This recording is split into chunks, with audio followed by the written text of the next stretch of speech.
Just takes a couple of seconds to kick in. Okay, recording is now started, so over to you, Dr. Sarah. All right, off and running. All right, welcome everyone. As we've been saying, as people have signed in, thank you for bearing with us. We went to start the meeting about half an hour ago and found out that WebEx was not working, so we had to make a quick pivot to Teams. Thank you all for being flexible. We're happy that you found us. If you do have colleagues that you were expecting to be here and you don't see them, please feel free to send them a message, let them know to check their email. They'll have an email from Dr. Michelle letting them know the new Teams link. So we are here tonight, or for some people the morning, other people late night, to talk about the why behind the what of ethics in the ABA.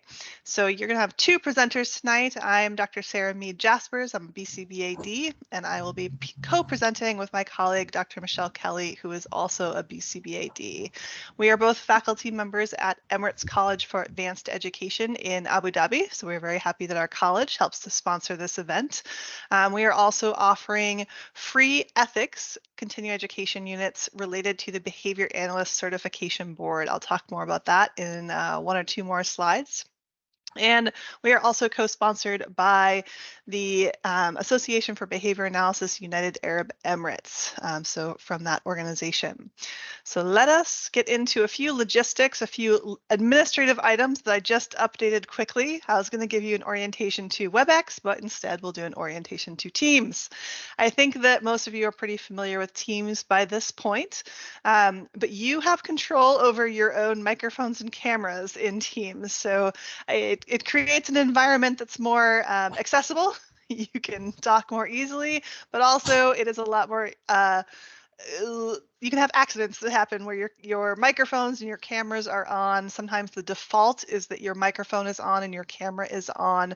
So we'd ask that you do try to keep your microphones and cameras muted when you're not responding to a question. We're more than happy to have you unmute yourself and talk when we're having some of our discussions, but to keep it as straightforward for everyone else as possible and not distracting, please do try to keep those muted.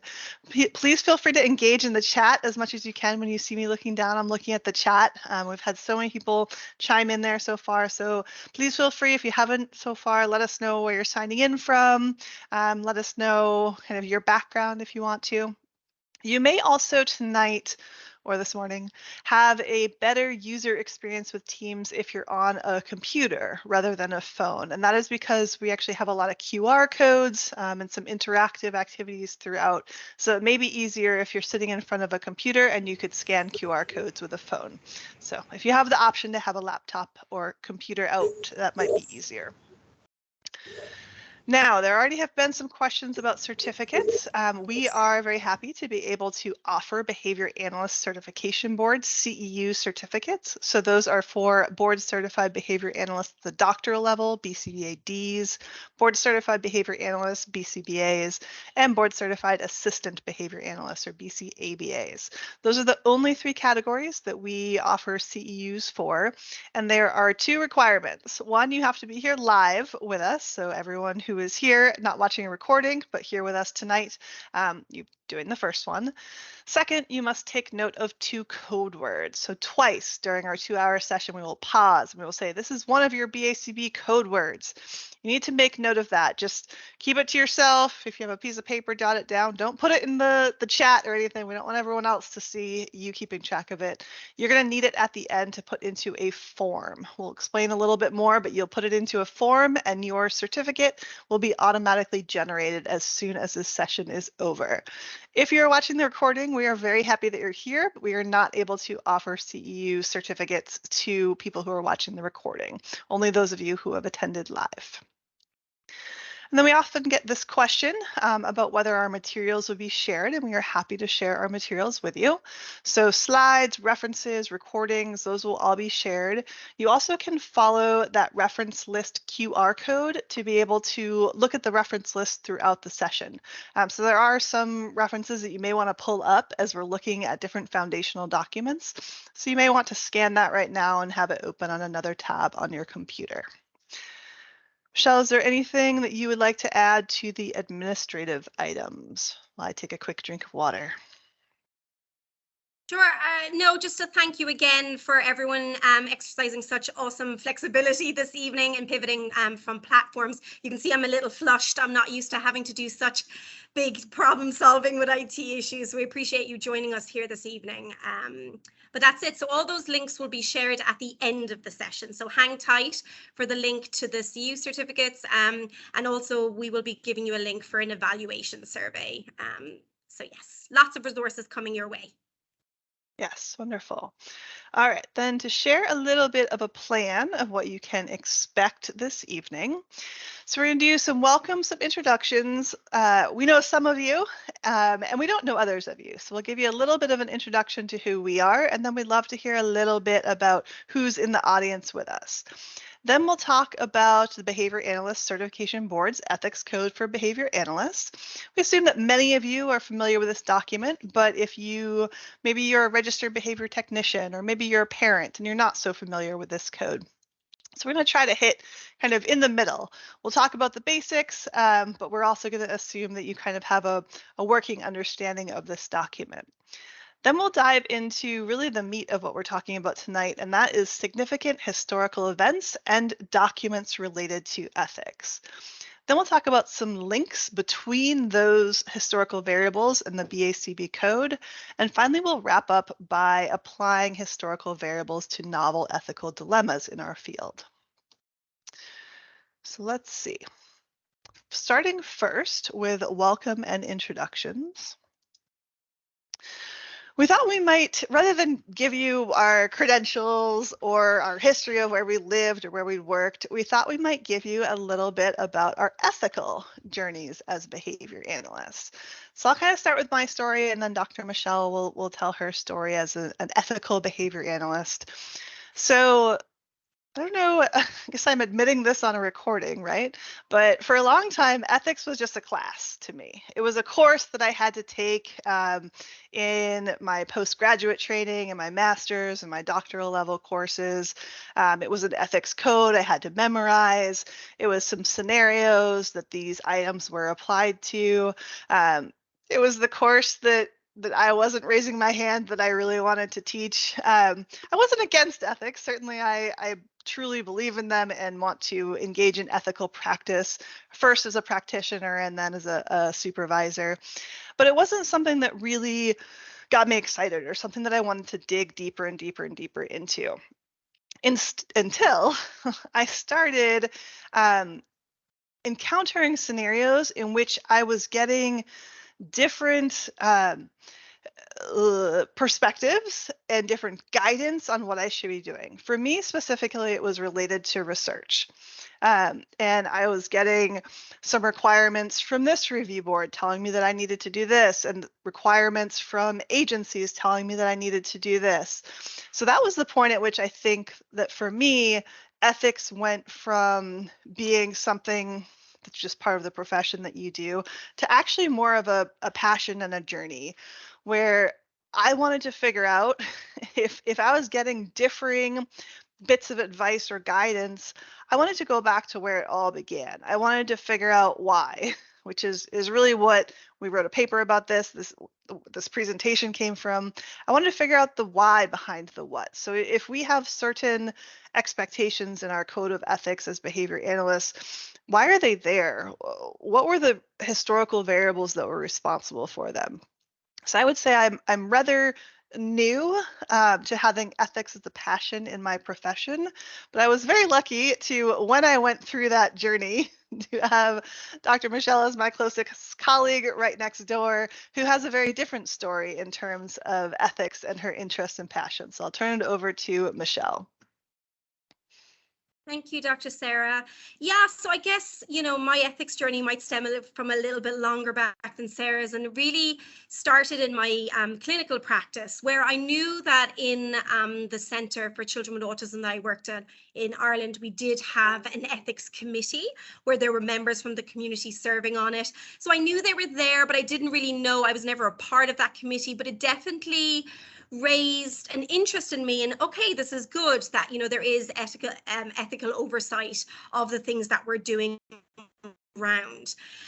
Then when I began my PhD in ABA, similar to Sarah, when you start having to apply for a research ethics approval, it really starts to get you thinking, doesn't it? And with my PhD research, I was looking at the remediation of a learning difficulty, and one of my studies was with vulnerable population, with children with on the autism spectrum.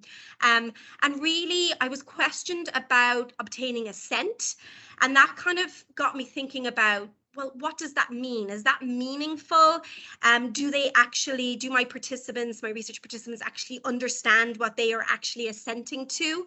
So again, this really raised and triggered a big interest in me in terms of assent and consent, and the meaningfulness of it and the significance of that as part of your research design and proposals. Then when I moved to the Middle East, I started serving on the Institutional Review Board, the IRB, which is the Research Ethics Committee here at Emirates College for Advanced Education. And after a number of years of serving as an ordinary committee member, I was given the role of being the chair of the IRB. And really then that was me at the other end of it. And it was now my responsibility to understand the why behind the what. I didn't just need to say, well, this is what I have to do. I have to do this. I have to do that. Now I really needed to be the one who could provide the justification and provide the rationale to faculty members who were submitting IRB proposals to our committee. So again, that kind of brought me to a new level of appreciation for ethics and the history of how we've gotten to where we are now. And then entered Dr. Sarah, and at that point our journeys merged. And as she said, we've got a paper under review. I look forward to, inshallah, sharing this with all of you. And really tonight we're kind of bringing you through the journey of that paper. So I'm really excited. And I know sometimes people come to ethics CUs being like, oh, what's this going to bring? But I promise you this is going to be super interesting. And I really think you're all going to leave with a newfound appreciation of the history of how we've gotten to where we are now. We hope. So over to you, Sarah. Yes, I hope so too. The kind of most recent segment of our journey to me has been really exciting because it to me took some things that were a little bit dry, a little bit policy documenty, and turned them into humanistic stories that we actually understand what was going on, that these policies had to be written. So now that we've shared a little bit about us, we would love to hear a little bit about you. And the way that we're going to try to do that is with an interactive website called Menti. I know that many of you have probably used Menti. So Michelle is going to be putting the link into the chat. What you need to do is go to www.menti.com, and then you put that code in there. It's a 4-digit code. So 52748806. So that link and the code will be in the chat. I'm going to switch my screen over so we can see our live results coming through.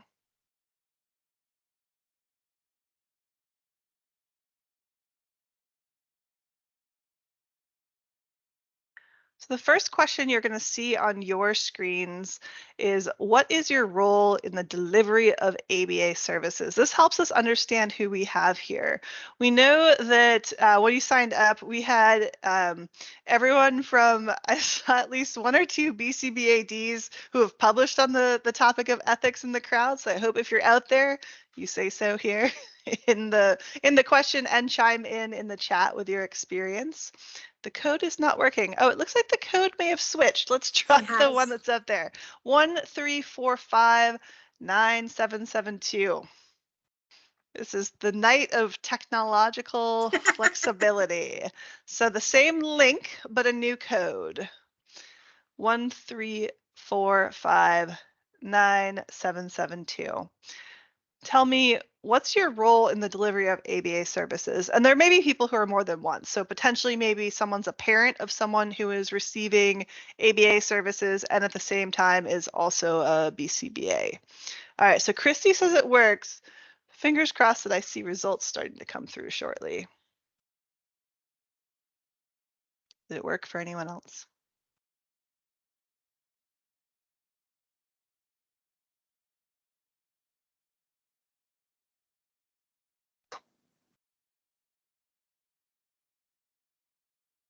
Anna says it's working now. Maybe I need to show the results somehow. that I am not already.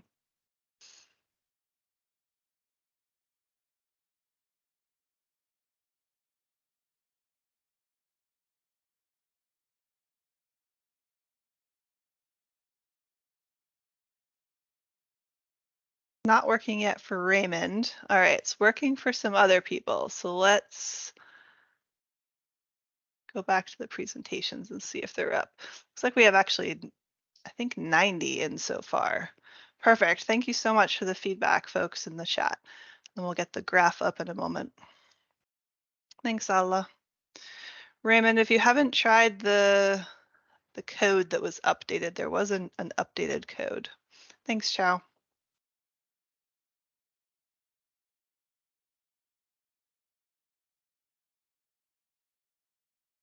Aha, here we go. Now let's present. We have some live results. Beautiful. Thank you so much for all of you for going to that Menti and adding in your results. So we have over 50 board certified behavior analysts with us. So lots of you are going to be getting CEUs. Next, we have BCABAs, also here for your CEUs probably. We have some RBTs in the crowd, behavior technicians, some parents, some clients, special education teachers, a few BCBA-Ds. Fabulous. I'm going to leave this one open for about maybe 5 more seconds, and then you can stay on the same site because I'm going to move to the next question on the same one. All right, so this is kind of what we expected from the registration. So a lot of it is going to be geared towards most half of the crowd who is a BCBA, but we also want to make sure that all the other voices are heard. So feel free to add perspectives in the chat throughout. All right, I'm going to go to the next slide. So the next slide should show up on your Menti. So it's the same code. It's www.menti.com. Same code 134597772.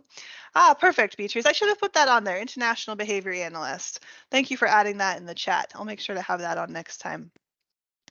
This next slide asks you to rate. Do you agree or disagree?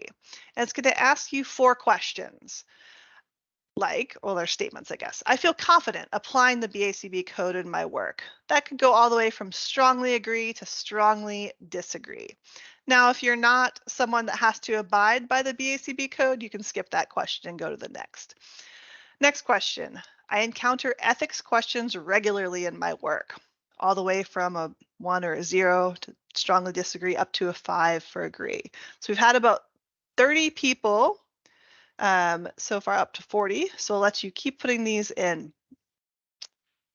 Oh, perfect, Raymond. Yeah, a slow internet day. We were having a rough technology day, but hopefully we're all on the up and up now.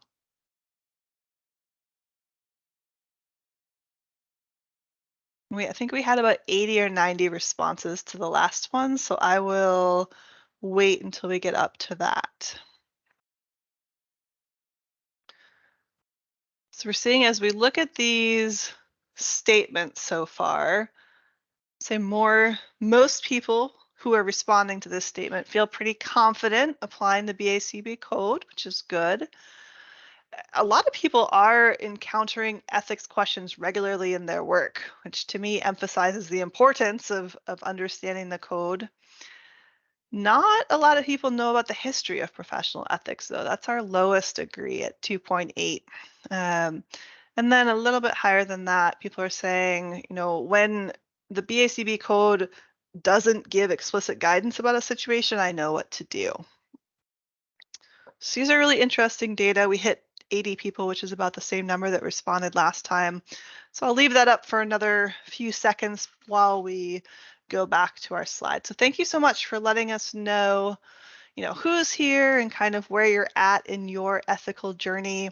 Again, throughout, you're welcome to chat with us in the chat. So if you have particular ethics experience that you'd like to share, we'd love to hear from you.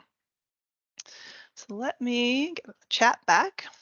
And before we get into some of the heavy stuff, we want to have a slide where we just give some warnings, some resources, some disclaimers. And the first one is really important, and that's that some of the content that we're going to be discussing here tonight is quite disturbing. As we look at the why behind the what, often the why was a situation that was dangerous or put particular groups of people into very dangerous situations. Now, we're not going to focus on the graphic descriptions of these. We're not here to shock anyone, but the facts remain a part of our history. So especially if you're following any of the links or looking up any of the citations that we give you, there is some pretty graphic stuff in those. So just a warning to make sure that you're in the right headspace to be here with us tonight and to potentially go down any of those rabbit holes. If you feel like you want some extra resources because the content is hitting a little hard or not in the right place, we know that the majority of our attendees who had registered ahead of time were either from the UAE, the USA, or Ireland. So we pulled some of the support lines for those countries. So feel free to take advantage of those if you feel like you want someone to talk through this stuff with. And then a few disclaimers. So I want to be clear that what we'll share here today are just snapshots from history. So there are going to be some really intense moments in history that just have a single slide. So that is certainly not enough for us to really do justice to the people who were hurt, harmed by those situations. There are books and journal articles, et cetera, that really can go into depth. But for us, we're just getting these snapshots. Also, a fair bit of the information you're going to find is pretty US centric. We're going to discuss the generality because a lot of the policies that resulted from these situations have then been used globally to build ethics policies. And finally, Dr. Michelle and I do not claim to be global experts in professional ethics. During our stories, neither one of us said that this is what we did our dissertations on, or this is what our whole career is based around. We are simply behavior analysts, practitioners, and researchers like you who have a passion in this topic. So we are not claiming to be the be-all, end-all, which is why we want you participating with us as much as possible. Michelle, is there anything else you want to add before we go into talking about the BACB code? No, I think that's clear. Thank you, Dr. Sarah. All right, then you are up next. So I'll continue to drive the slides. So if I'm messing up along the way on your pacing, you just let me know. No worries. Thank you, Sarah. So yeah, before we kind of go into all of those agenda items where we do look at the historical events, we do look at those foundational documents, and then see the links with our code and looking at ethical dilemmas, we first need to look at our code. So as we saw in that Menti survey, the large majority of you are board certificates, and that you all reported that you feel quite confident that you're knowledgeable about the code, which is great. And obviously, because this is an ACE event, we're not going to spend too long going through the code because, of course, you're all quite familiar with it. But if you can proceed to the next slide, we do just want to pull out some parts of that code and also just begin with a timeline of how the code has come to be. So this timeline here, we appreciate that the text is quite are going to be sharing these slides with you if you do kind of want to look into any of these timeline events in greater detail. But really just to draw your attention to, this isn't a recent thing. This isn't something that has come about. We haven't just suddenly started talking about ethics in the last 10, 20 years. It really all began back in the 70s. So right after really the beginning of applied behavior analysis, where, you know, proactively behavior analysts saw the need for some approach to documenting guidelines for ethical behavior as behavior analysts. So that all started back in the 70s. And then, of course, you had the beginning of the Behavior Analyst Certification Board, the BACB, and they then designed what were then known as the disciplinary and ethical standards and disciplinary procedures. Now, it should be noted that even though these were initially outlined, there was no connection at this point with any sort of repercussions or consequences or code enforcement for behavior analysts. And that came actually at a much later date. And I can't see the exact there now, which is a bit tricky, but it didn't. 2010, thank you. So it wasn't until 2010 where you had that linkage between our ethics code and the actual follow through with the disciplinary standards and the code, the enforcement of the code.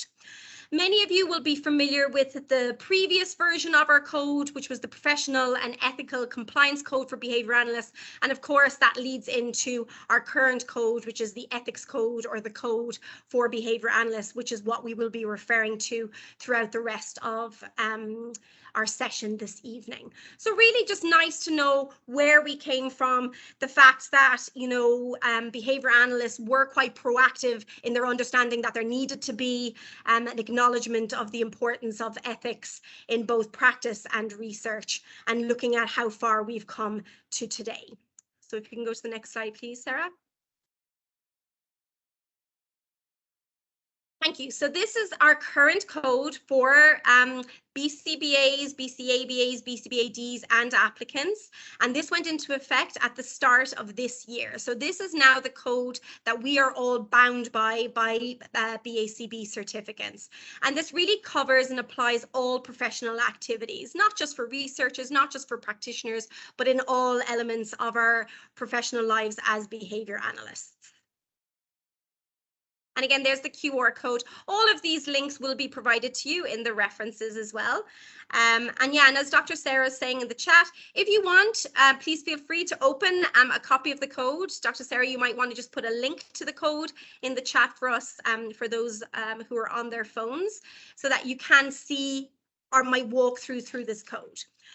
So what was very different about this latest version from the previous one is that it doesn't just dive straight into the code. There are many other elements. And one thing that's been laid out very specifically in this code is the link to the code enforcement procedures is directly given within the code itself.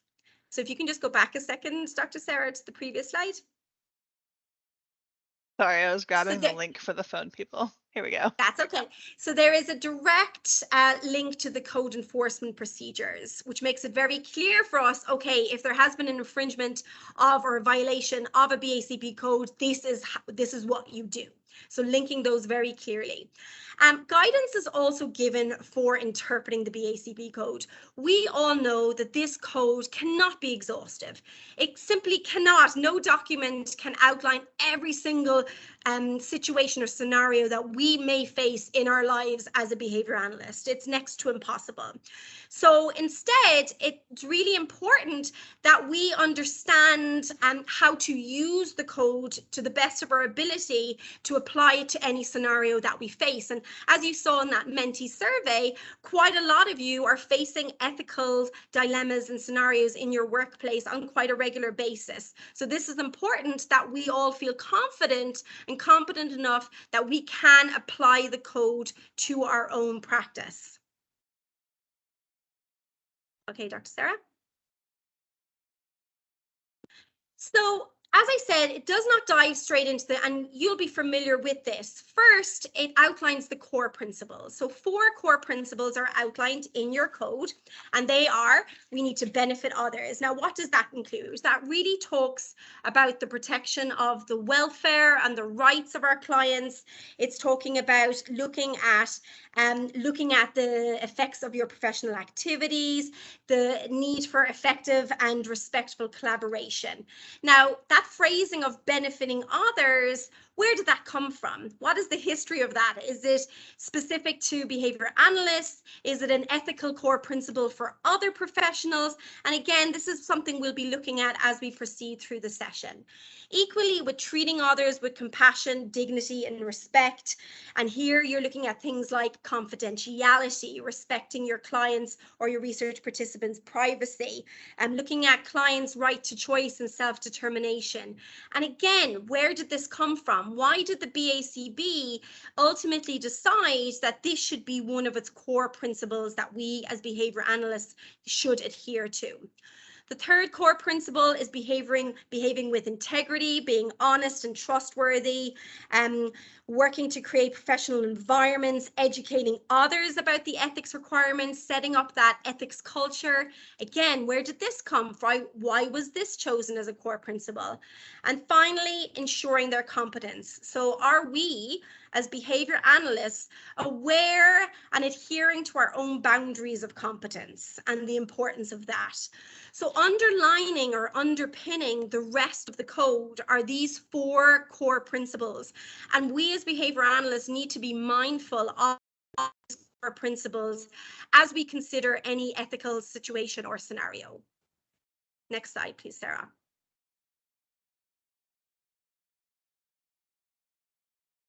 Thank you.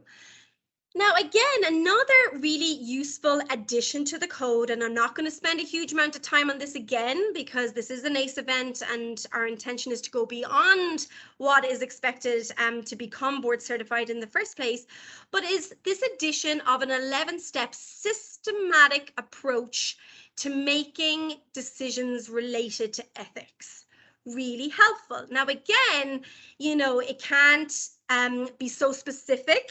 It needs to be applicable to as many ethical scenarios and dilemmas that you may face. But it at least gives us a nice guide in terms of, right, here's a dilemma. What do I do? What is the first thing to do? So it really acts like a task analysis, if you will. So I guess I'd love to hear from everyone in the audience. Firstly, are you aware of this 11-step ethical decision-making model that is in the code? Have you used it? Is it something you have found useful in your day-to-day life? And as Dr. Sarah said, has anyone used it in their work to address ethical dilemmas? And if your answer is no, is it because you do not see it as a useful model, or is it simply that you didn't realize that that was there as an offering within our code? So I'm seeing a lot of no's coming through, no yeses as of yet. And again, going back to that Menti survey, there is a lot of you facing ethical issues. So if you're not using this 11-step, why not? Do you have an alternative? So some people are saying that they just simply did not know that it was a part of the code. So now you do, which is great. So now you have something to refer back to. Fantastic. So as you can see, it begins with defining the issue, looking at the potential risk of harm, identifying everyone who's involved, gathering the relevant documentation, considering your own biases and your own history as you look at the context, and so on and so forth. And another interesting thing, so it doesn't seem like anyone has used this 11-step process as of yet. But at least now, as everyone knows that it is there, perhaps it can serve as a useful resource going forward should you face an ethical dilemma or scenario. Another interesting quote from page 5 of the code is that we as behavior analysts are advised to follow the spirit and letter of the code's core principles and specific standards. So it's not saying follow it to the letter, black and white. Instead, it's saying follow the spirit of the 4 core principles and the spirit of the specific standards. And this is really interesting phrasing. And if you can proceed to the next slide, Sarah.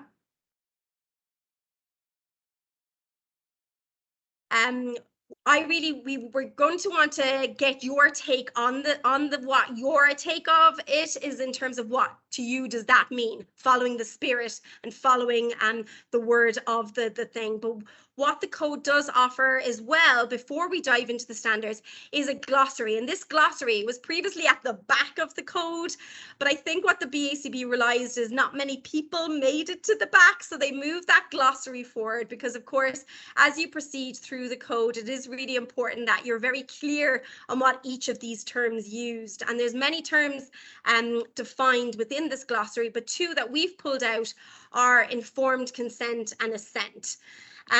So again, we're going to be talking about the history of why they're there, how they're defined, that the way they're defined within the BACB code. So we'll be referring back to informed consent and assent throughout the rest of the session. So the rest of the standards then are divided into 6 sections. So as BACB certificates, looking at our ethical responsibility as a professional, as it relates to our practice, as it relates to our clients and stakeholders, our supervisees and trainees. when we are making public statements, and our responsibility in research. So there are now 6 sections in our BACB code.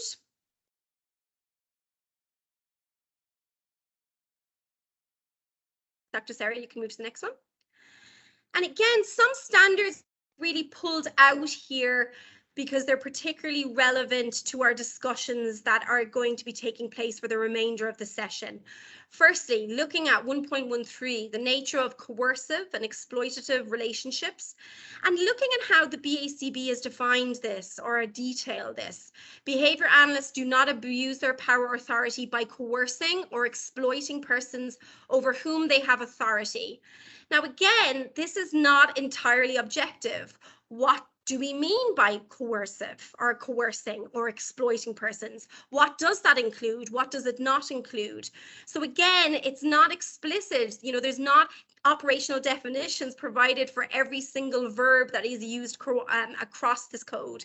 And that is why it's really important that as BACB certificates that we are aware of how to read this code, you know, and follow the spirit of this code without necessarily having a breakdown of every single item that's expected of us. Similarly, we're going to be looking at events in history that have really looked at the selecting, designing, and implementing of assessments, and also the competence of behavior analysts in supervisory settings and others. Dr. Sarah, did you want to add anything else to this? No, I think I'm excited for the activity where we get to hear what, quote, follow the spirit means to everyone who's here. So the BACB, as I said, explicitly said in their code that we should follow the spirit of the code. So what does this mean to you? When you read this, that the BACB are recommending this to us, that we follow the spirit of the code, what does that mean to you? So Dr. Sarah is going to put the code, or I am, in the chat. And if you follow that, we'd love to hear your thoughts of what does that mean to you. If you haven't used, we're using a website called Padlet this time. If you haven't used Padlet, I'll show you how to do it. So you can either follow the link that Dr. Michelle is putting in the chat, or you can follow the QR code that's on the screen. And it's going to take you to a web page that looks like this. So it becomes almost like a desktop that we all get to share. So you'll see there's already one up here. So what does a follow the spirit mean to you? To this person, it means using the core principles and applying the core principles to new situations as best I can. So then you press on there's a little plus down here. It turns into a pencil, and then you can type. So you can type let's say topic here. Sorry, Dr. Sarah, it appears, sorry to interrupt. It appears that the link is not currently working. So that's okay. We're going to exercise some more technological flexibility. And instead, you can type in the chat if you're happy to do so. In the acknowledgement that your name is attached to what you're writing. Looks like the same chat, but the same link. But yeah, if it's not working, then you can just put it in the chat. That's a perk of switching to Teams, is that we all get to be here on the chat together. So let me go back to the question then.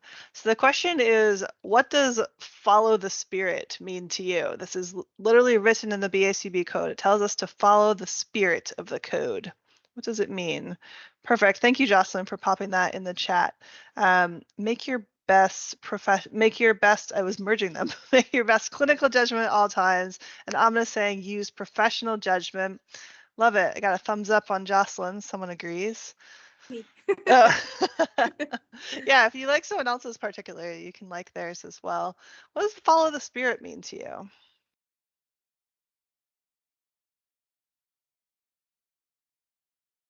Kind of saying using critical judgment, exercising caution. Dr. Sarah, can you go back into presenter mode, please, on the slides? Thank you. You see it? Thank you. Yeah, perfect. Here's Nipa saying it is not behavioral, but yes, follow your professional and moral judgment, a moral compass. They're coming fast. Yeah, and they're coming furious so now. fast now. Hi, Karen. Karen says Lots of using people talking about best Professional clinical judgment, professional judgment, Yeah. and respectful treatment and supervision. And Hong is saying that it's important to go back to those 4 core principles. Hi, Sammy. Actively choosing to ensure each intervention is aligned with the core principles. Awesome. Yeah. Weighing up all ethical issues, which is good.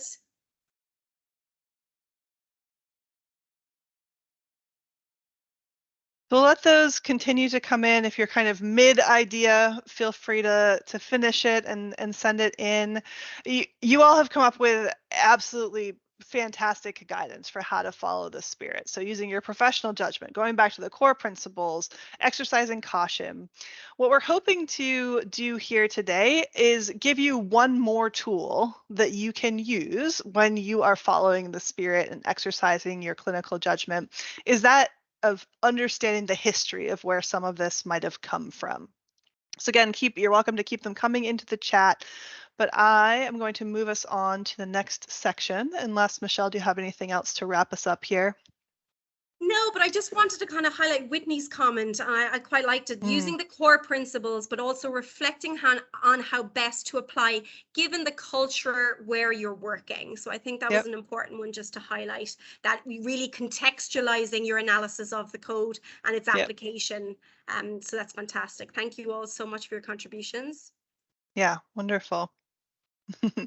Okay, so Michelle, for this one, I'm actually going to hide the chat because I need my second screen for something else. So if anything comes into the chat that you want to pause me for, just interrupt me.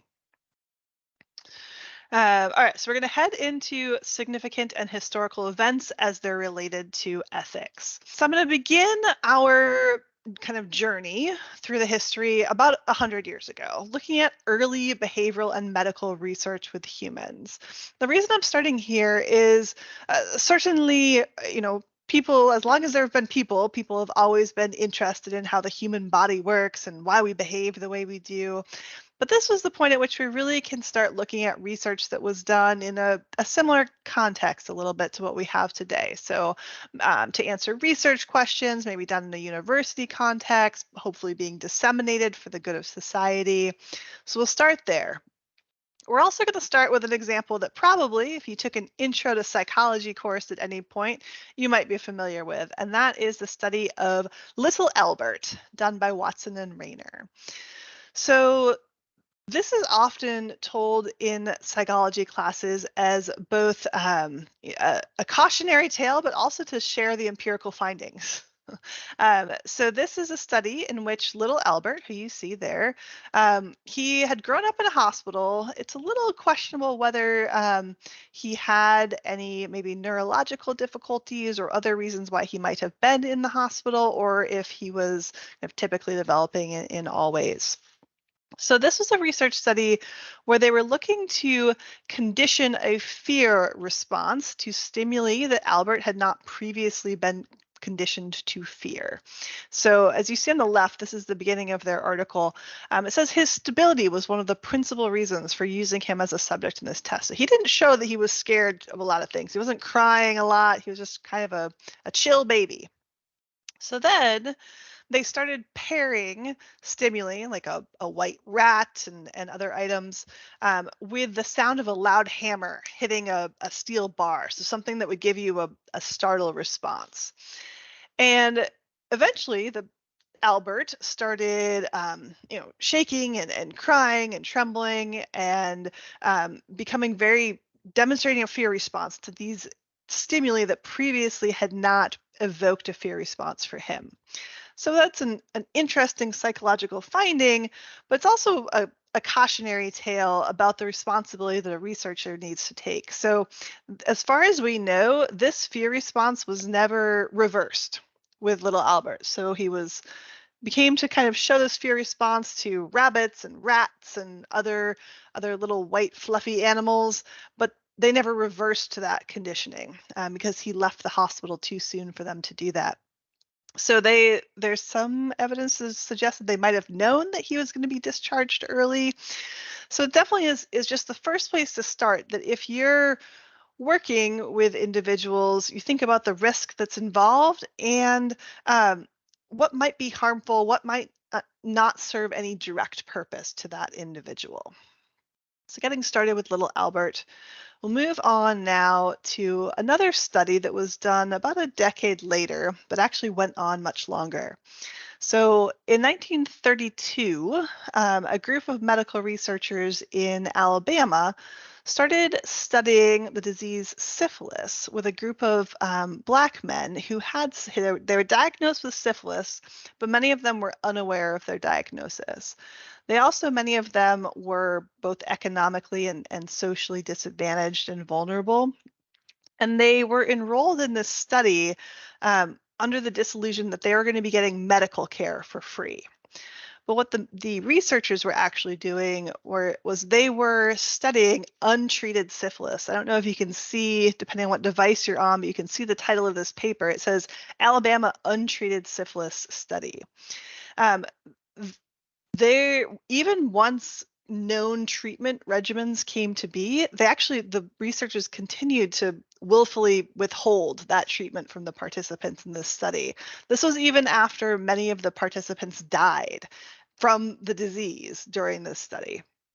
And it actually made it went for almost over 40 years until it was kind of uncovered in a Washington Star article in 1972. So at this point, it was halted. We'll talk about some legislation that followed up from that. But this is, for us, really a sobering reminder that deception in research can lead to life and death stakes. So these men did not know that they had tested positive for syphilis. They did not know that the treatment was being withheld from them. And some of them actually died from this. It's also potentially worth noting that this was not like a secret study that was being done by just a couple of scientists who were kind of bad actors, if you will. This was about every 10 years, the results were being published. What you see here, the writing with the scribbles, that's part of a manuscript that was being published in scientific journals. So the results were going through peer review and getting out there. We'll look at some of the foundational documents that came after the 1970s that also address another important aspect here, which is that the men who were participants, unwilling participants in this study, were holding an undue burden of the research process when other people were really benefiting from the research that was going on. So these men were risking their lives to be participants, but then the knowledge that was gained was being shared with other populations that were benefiting from it. And again, the QR codes throughout, if you're kind of interested in going in more deeply or learning more about any of these topics, you can follow those codes. Another kind of disastrous study in applied work, this one is related to stuttering, occurred in the late 1930s. And this was at the University of Iowa. So there was a faculty member named Dr. Wendell Johnson, and he ran a research lab about stuttering. And in 1939, one of his graduate students, Mary Tudor, was conducting her thesis. And her thesis, these are her research questions from her thesis that are in the middle of the slide there. And the question that really became problematic in this study of stuttering was number 4. Will labeling a person previously regarded as a normal speaker a stutterer have any effect on his speech fluency? Now, I can't see the chat right now, so hopefully Dr. Michelle is in there, but feel free to put your guesses in there. So what Tudor was suggesting to do, she was going to go into this orphanage in Iowa. She was going to go in, she was going to meet with some children there, and she was going to go in and say, you have a stutter. We need to work on this. You have significant speech disfluencies. So you have significant speech disfluencies, you're stuttering, we need to work on it.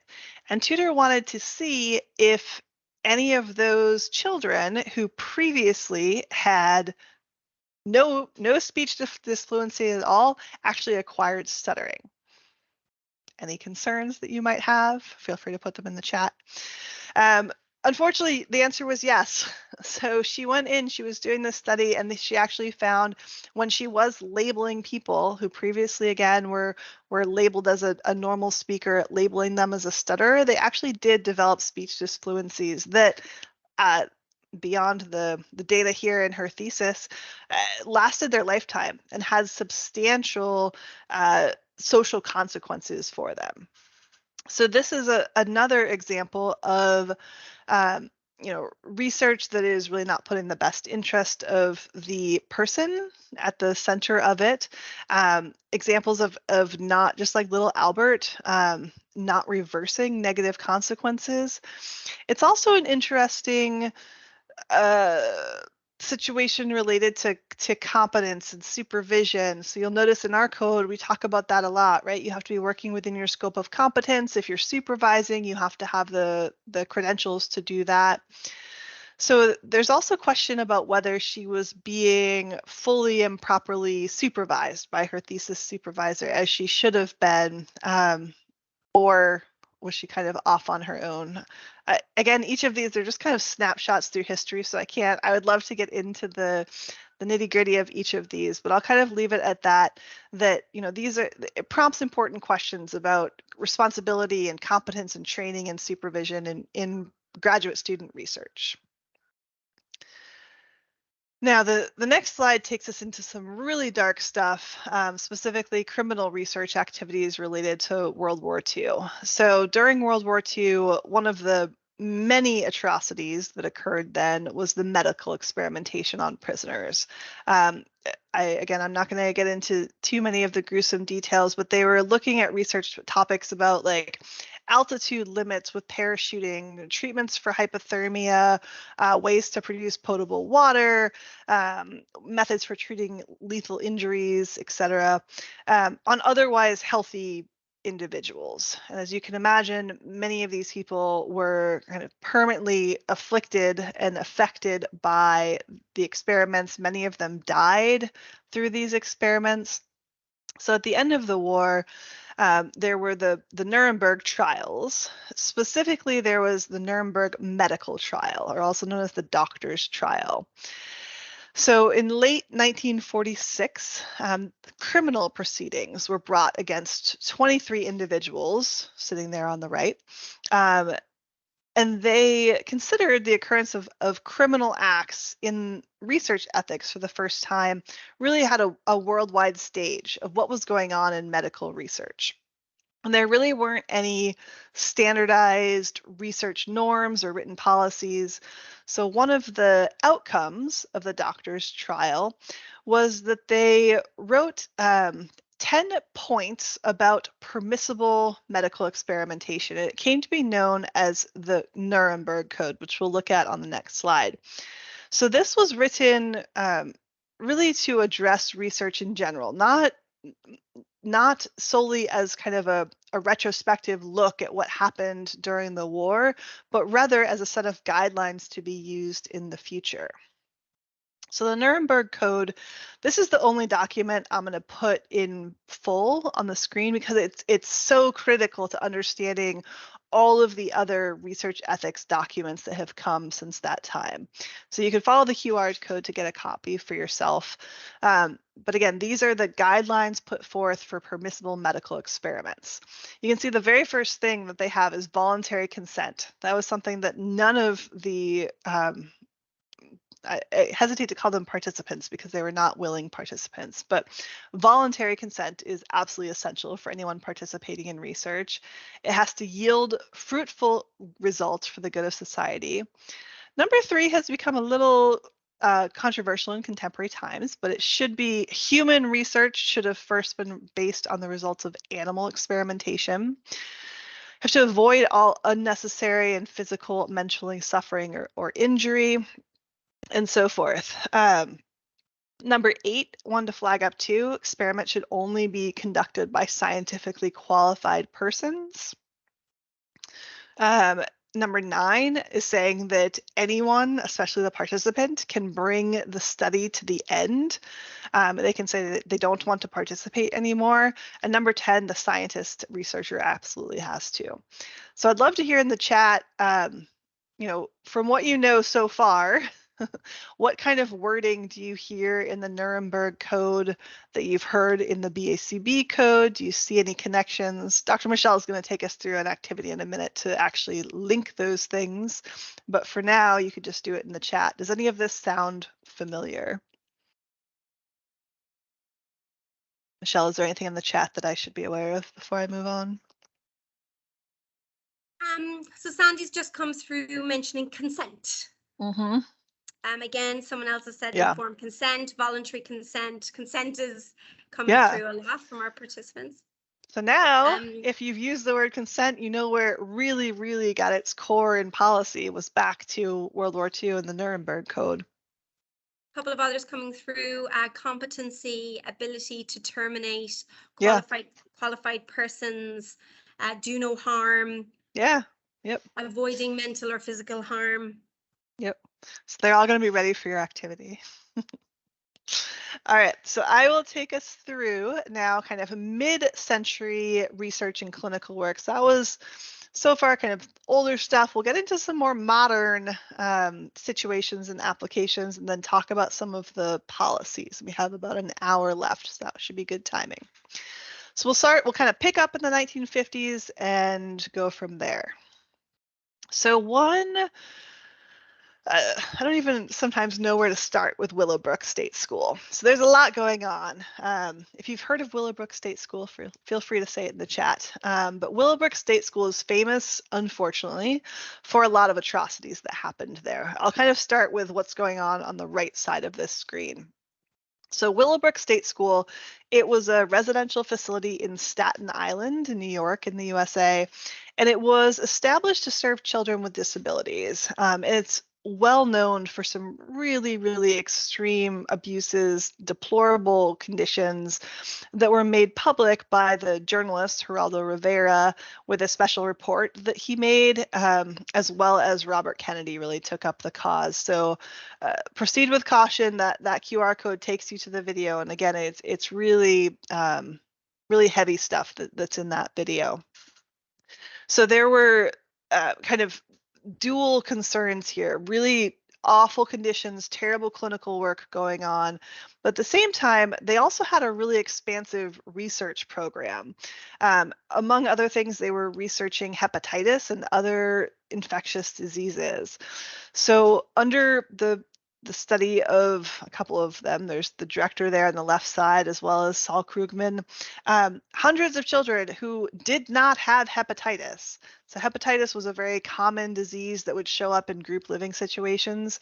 In this study, hundreds of children who did not have hepatitis were actually exposed to hepatitis by feeding infected feces to these children to actually expose them to the disease. And they were looking at various ways to prevent outbreaks of hepatitis. So I'll leave the details there, but this was a research activity in which a very vulnerable population, right, the residents at Willowbrook State School were exposed to an extremely high level of risk, an almost certain infection with hepatitis, with likely no benefit to themselves. And when this was kind of brought up and came into the public's eye, I just heard that you were talking about in the chat, consent, right? So one of the rationales that the researcher used was that he had obtained consent from the parents of all of these children.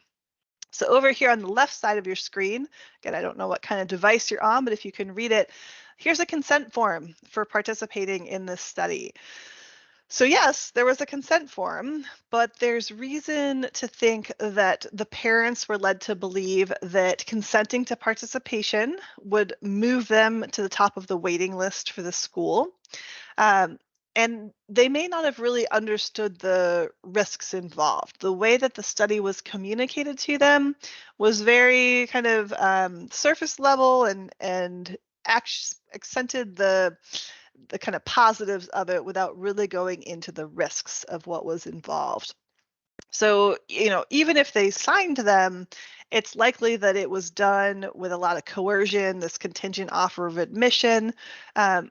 This also talks about the kind of tenuous boundaries between research and clinical work. So presumably the children were being admitted to the school for some clinical services, but at the same time, they're also research participants. So the boundaries of the scientist practitioner model and centers that do both research and clinical work really was highlighted some of the risks and dangers at Willowbrook School.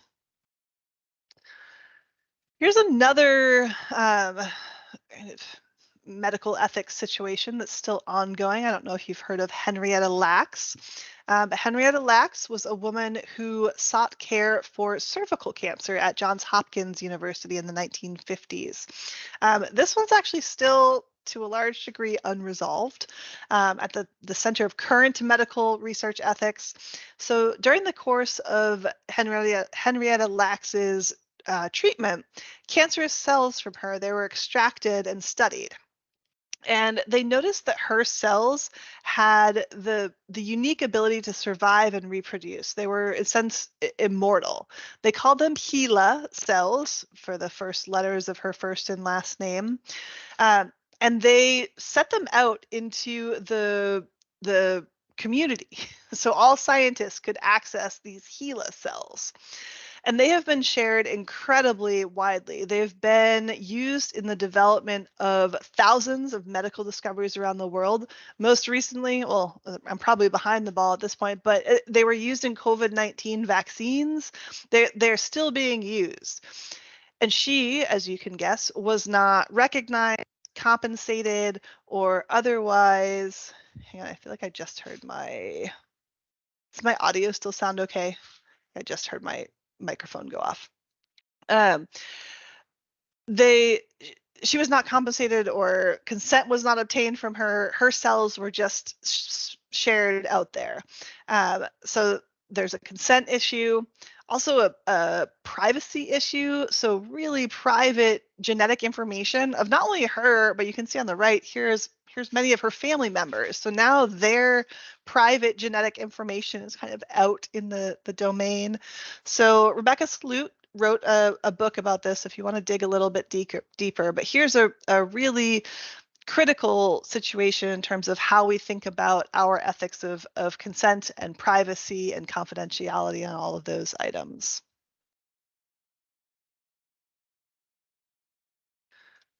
Check to see how we're doing on time. Okay, so we're back to another one that probably, if you've taken an intro to psychology class, you've probably heard of. So Stanley Milgram's study of obedience. So back in the early 1960s, Stanley Milgram was a professor, and he was interested in learning about how people kind of handle authority. So he set up this study, the advertisement for you, the invitations over there on the left, and a participant would come in, and they would come in with a confederate at the same time. And the experimenter would seemingly kind of randomly be like, okay, you're the learner, you're the teacher. However, the learner was always a confederate, and the teacher in this situation was always the actual research participant. And here, what the teacher or the subject was supposed to do was he was supposed to help to teach the learner to memorize some things. Every time the learner made a mistake, the subject, the participant, was supposed to shock him with an electric shock. You can see that little machine there. Now, the subject did not know that these were fake shocks being delivered. He was kind of being tricked. Not kind of, he was being tricked. And every time a mistake was made, he was supposed to give the next level of a stronger and stronger shock. Up to the point where the learner, again, who's a Confederate actor, was kind of crying out, begging him to stop, saying he wanted it over. It actually got to the point where it kind of sounded like he was unresponsive and unconscious. And Milgram was measuring kind of how far people would go when the experimenter said, you need to continue with the study. You need to continue with the study. And in the QR code will take you to Milgram's report. He discussed at length various indices of distress shown by the participants. So they were, verbal protest, they were sweating, they were engaging in nervous laughter. He said some of them actually had seizures that occurred. And as far as we know, these participants were never offered kind of follow-up services to process what happened. It's really a reminder that the well-being of the participants, it doesn't apply only to their physical safety. Obviously, someone like the syphilis studies or the hepatitis studies, those have very clear physical risks, but there's also some risks of emotional and well-being harm that doesn't have to be just physical. So let's move on to the timing that we have. 1 second.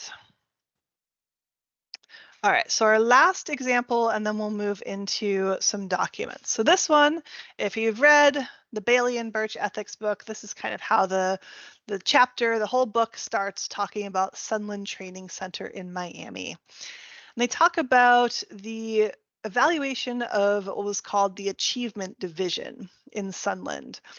And this Achievement Division, they focus a lot on the doctor who was in charge of that, but it was designed to be a behavior shaping program. It was designed to be very specific, but slowly, very bizarre, abusive, ineffective systems of punishment came to be. And just like the syphilis studies that we talked about, these were not hidden and private. These were condoned by the staff. They were systematically applied. You can see they were in the log books, like anyone who came into the cottages could read about them. So an example of how, without kind of large-scale ethical guidelines to follow, a center that is kind of designed to be set up with good intentions can really grow out of inadequacy of ethics. So luckily, if you've read the chapter in Bailey and Birch, what happens is a blue ribbon committee comes in. Dr. Todd Risley was one of those. So he headed, well, I don't know if he headed up, but he was a member of it, and they ended up creating a behavioral programming and management document, which is one of the kind of first iterations that we had as a field of code of ethics. So all of these lead to some responsive documents, policies, and advocacies. So I know we've been through some really dark topics so far. Now we're going to, hopefully you understand kind of the why in terms of why do we need ethical policies. Now we're going to show you some of the policies that came out of this and then link them to the BACB code. First is just to mention that American Psychological Association also has been working on this kind of in parallel to Behavior Analysts. So they first published the Ethical Standards of Psychologists in 1953. And if you look at their most recent version, you'll see a lot of very similar standards and code items in there. A Declaration of Helsinki. This is probably after the Nuremberg Code. This is the next big document to look at. Now, this is one that sometimes I think we look over. Dr. Michelle and I were just talking about this today. If you've ever published a paper, sometimes even with just a master's level thesis, it will ask you, did you adhere to human subject protection as described in the Declaration of Helsinki? And you click check. But like, have you read Declaration of Helsinki? This is a really good place to start. It's actually a pretty quick read. It's not a super long document, but this was kind of the background to it. Following all the human rights violations of World War II, the World Medical Association was founded in 1947, and it was founded to be a global association that would link national medical associations and practitioners in order to set international standards in the medical profession.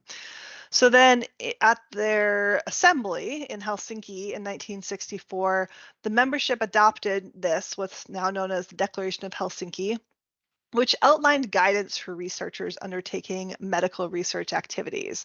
And it drew, you'll see a lot of very similar wording. It drew heavily from the Nuremberg Code, also the Declaration of Geneva, and also the International Code of Medical Ethics. And a really central core component, just like you saw number 1 in the Nuremberg Code, was informed consent. Informed consent has to be obtained prior to the initiation of research activities, and medical researchers need to prioritize a patient's well-being over any sort of research ambitions. But at the same time, Declaration of Helsinki really legitimized medical research in the clinical context. It really showed how a scientist practitioner model can be very beneficial to a field. So it's been amended, clarified multiple times. Current version is available at that QR code. And it has 13 general principles at the beginning, and they require things like prioritizing patient well-being, making sure that physicians are protecting the life and health and dignity, integrity, right to self-determination. So you're hearing lots of similar wording, right? It talks about training, qualifications. It also talks about underrepresented groups must have access to participate. So it's a balance. You don't want one group holding an undue burden for research while other groups benefit. We also shouldn't be excluding groups from participating in research. So there's, again, we could have a whole talk about this tonight, but we can't get into too deeply. So I'm going to move on. But this is, again, a pretty short read for you to get into that is a good one to understand our current code. Next up is the National Research Act and the Belmont Report. So remember we talked about Willowbrook, we talked about the syphilis studies. That kind of all culminated in the National Research Act being passed. And in the National Research Act, they put together a commission called the National Commission for the Protection of Human Subjects of Biomedical and Behavioral Research. So they put together a committee that was going to have I believe it was 13. Look at my notes. Sorry, 11. So they put together an 11-person panel that was going to really design how to protect human participants in biomedical and behavioral research. Now, super interesting to behavior analysts in the crowd, Dr. Joseph Brady, who was a behavior analyst, was the associate chairperson of this committee. So when the output of the committee was writing the Belmont report, we literally had a behavior analyst sitting at the table, associate chairperson, which I think is pretty cool that this document, if I was to pick one document for you to read, it would be the Belmont report. It is an elegant piece of writing that really has shaped what we understand research ethics as well as clinical ethics to be at this point. So part A of the Belmont report, again, you can get it with a QR code, talks about the boundaries between practice and research. Part B lays out 3 basic principles, similar to how we have core principles. You can look at the principles in the Belmont report. And then part C covers applications of those principles to research activities. So my recommendation, if you could read part A and B of the Belmont report, it's a really good place to start to understand where we've been and where we are now. What also was happening around this time was some really significant disability rights advocacy in terms of the passing of Section 504 of the Rehabilitation Act of 1973, as well as what is now known as the Individuals with Disabilities Education Act, or IDEA, was originally passed in 1975. So if this is kind of a new topic to you, there are 2 sources I'd recommend. On the right is a book called Being Human by Judy Heumann. And then on the left is a documentary called Crip Camp. So both of those are great places to get started in understanding the disability rights advocacy and really revolution that was going on then. And then the final document, I don't know if, Michelle, can you mute the microphones? I don't have my screen up, so I can't do it. The final document for me that I would like to flag up for you tonight is, it has a terribly difficult name to remember and understand. So it is 45 CFR Part 46, Basic HHS Policy for the Protection of Human Subjects. So particularly if you are practicing and you are conducting research in the USA any federally funded, overseen, etc. research, these are the laws that apply to you. So you should be familiar with them. This includes, people talk about the common rule a lot. That's subpart A of this law is the common rule. This tells you how to set up institutional review boards. It tells you what needs to be in informed consent forms. This really, if you're looking for a set of rules on how to protect consumers and participants in research, this is it. Also, if you are doing clinical work or research with children, subpart D is again a kind of a set of instructions on how to do it. Again, US centric, but many other countries have adopted similar processes. Like when other places are talking about institutional review boards, they've pulled from this law. So that was a quick primer.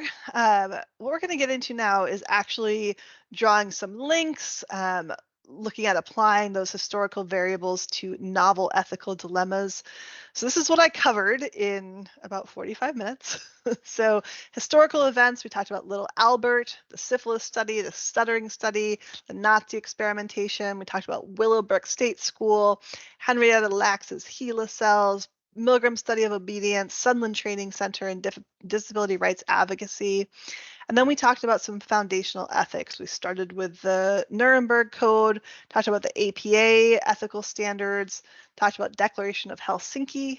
We talked about the National Research Act leading into the Belmont Report. We talked about 2 disability rights advocacy laws, Section 504 in IDEA. And then we talked about the Code of Federal Regulations, Part 46. So we're going to be asking you some questions, see how you think these link and apply. So you may want to take a screenshot so you can come back to these. In just a minute, I'm going to turn it over to Michelle, but I'll leave this slide up for a minute longer. And I'll catch up on the chat in case there was anything that I missed.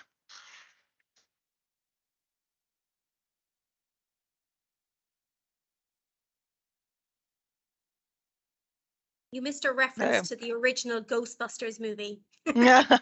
Yes. Love it. All right. So, Michelle, are you ready to turn it over to me? I mean, are you ready for me to turn it over to you?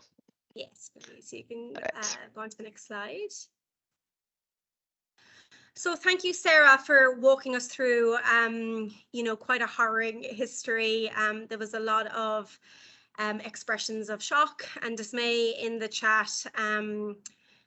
But, it is important to know where we've been, to know how we've gotten to where we are now, as we said. So we really now want to kind of link agenda items number 2 and 3. So linking our code, the BACB Ethics Code for Behavior Analysts, with those significant historical events that Sarah walked you through and those important foundational documents that are related to ethics. So how do we now link those two?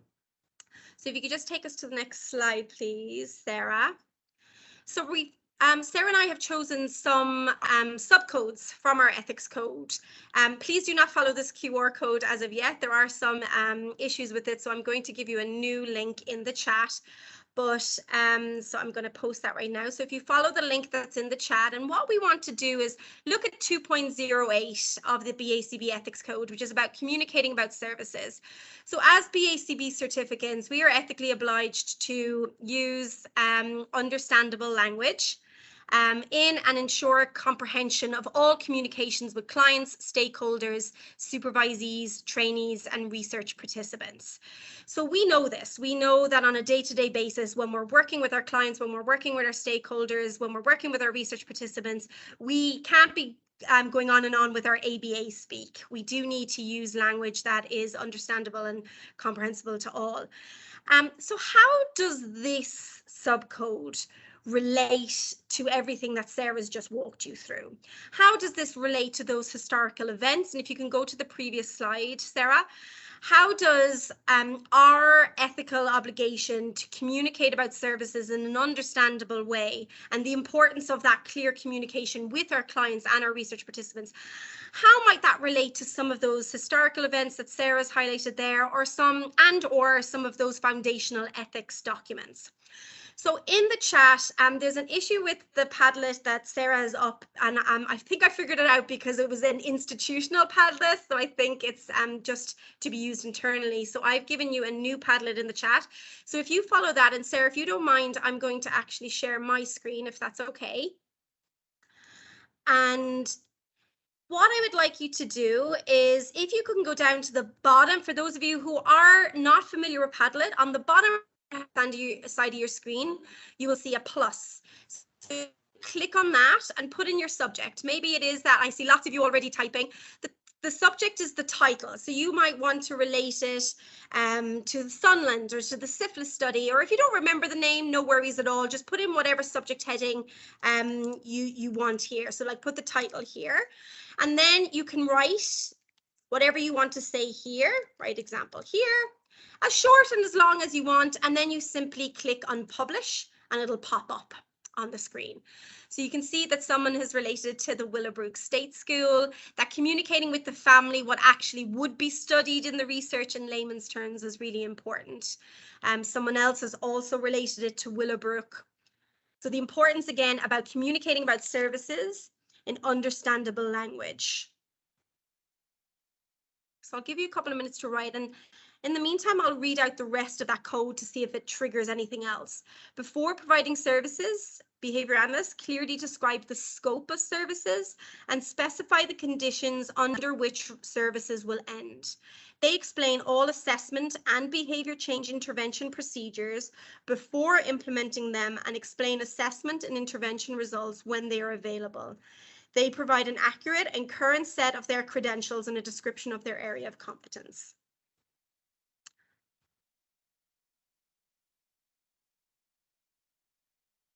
So lots of people talking about Willowbrook State School here. Parent involvement and sharing what we are doing. Informing the men of their diagnosis in the syphilis study.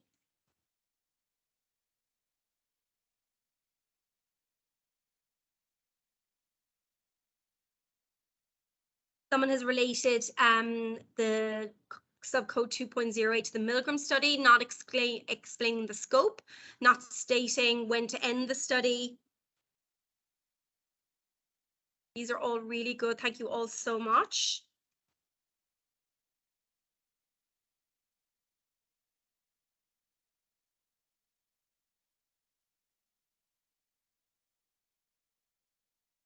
Yeah, so the importance of explaining in an understandable way before starting the research what is going to take place. Yeah, and Tuskegee, again, someone relating to the syphilis study, not communicating the intent of the study, not informing about the results, not stopping the study when someone died.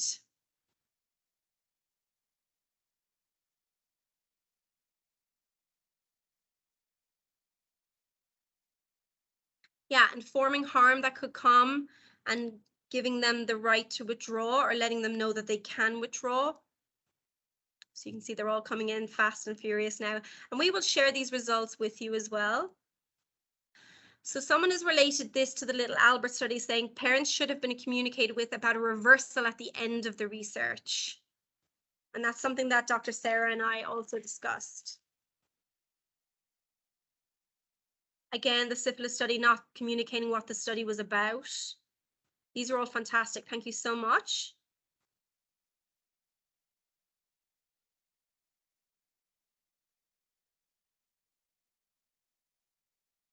Again, I mean, many of you have mentioned the Willowbrook State School, but you know, researchers who studied that research afterwards said that there is reason to assume that parents were led to believe that consenting to participation in research activities would move their children to the top of their long waiting list. So that, and may not have thoroughly understood the risks. So parents misunderstood, that communication was not clear. So, you know, you have to consider elements of coercion there, that they thought that if they did consent, that their admission was contingent on that consent to participate. And this really, you know, introduces the notion of the boundaries between research and practice. And we're going to come back to that again later. Someone else has related this to the Tudor stuttering study, not prematurely indicating to any diagnostic labels or symptoms when speaking to families unless a formal diagnosis has been shared with or from the family. That's an important link and connection as well. Thank you so much to you for that. Dr. Sarah, is there anything you would like to add before we move on to the next? Just while I peruse the others. No, I've been secretly adding them to the Padlet since you're sharing. Yeah. No, I think that Henrietta Lacks never knew that. I love this because it's things that, you know, a lot of them I had thought of when we were kind of preparing this presentation, but I hadn't thought of some of the others. So hearing the ideas from the audience is really, you know, gives me even more perspective. I think one that we haven't talked about much here, and it's hard when we can't see the code item at the same time, but the last part of it is they provide an accurate and current set of credentials and a description of the area of competence upon request. I don't know if anyone's mentioned that yet, but there are definitely some folks that we talked about with questionable credentials to be doing what they were doing. Sunland Training Center and others.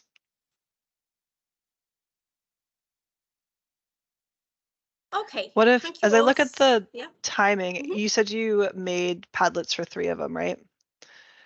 If we look at the timing, that actually might be perfect to do 3 of those and then switch to the links. Sure. I actually made 5. I was busy multitasking while I was listening to you. But I do want to move to the second one, because I think the second one is particularly important for all of us. Do you want me to share the slide for it? Sarah has very helpfully put the list of historical events and the foundational ethics documents in the chat. So the next code, if Sarah just can share her screen, is about providing effective treatment. So 2.01 in the BACB Ethics Code. And thank you again for your participation. I am going to give you another link to share your views on this as well. So let us first read the subcode in detail before we move over to the Padlet. So what does it mean that as behavior analysts, we need to provide effective treatment? Behavior analysts prioritize clients' rights and needs in service delivery. And as I'm going through this, be thinking about how this relates to the historical events and foundational ethics documents that are listed in the chat.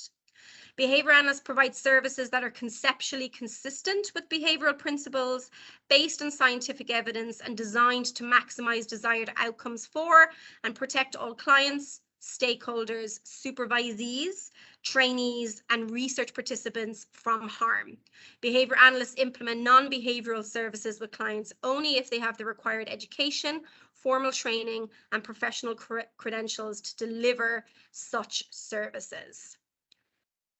So if you give me one moment, I will copy the link to the chat. So I'm going to put another Padlet.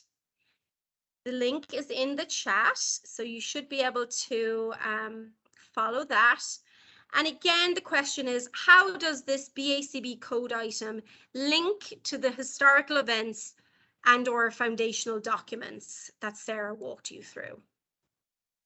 We'd love to hear your thoughts on the provision of effective treatment.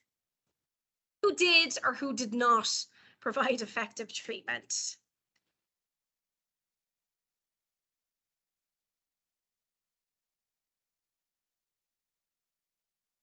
I'll give you a couple of minutes. I can see that a lot of people are actively writing. And again, just as a reminder, if you do wish to contribute, you use the plus sign on the bottom right, enter your subject, write what you want to write, and just click on publish.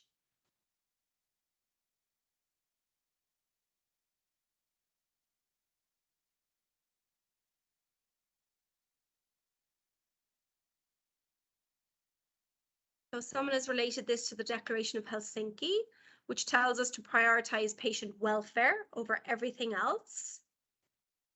The syphilis study, they thought they were getting treatment, but instead they were not given. The Little Albert study, Little Albert was conditioned to fear rats and anything similar, but this was doing harm to him, and the fear of rats should be unconditioned straight away. The Stuttering study did not provide effective treatment. In fact, it did harm to participants. These are all wonderful connections between the BACB subcode 2.01 of the provision of effective treatment by behavior analysts and those historical events and foundational documents.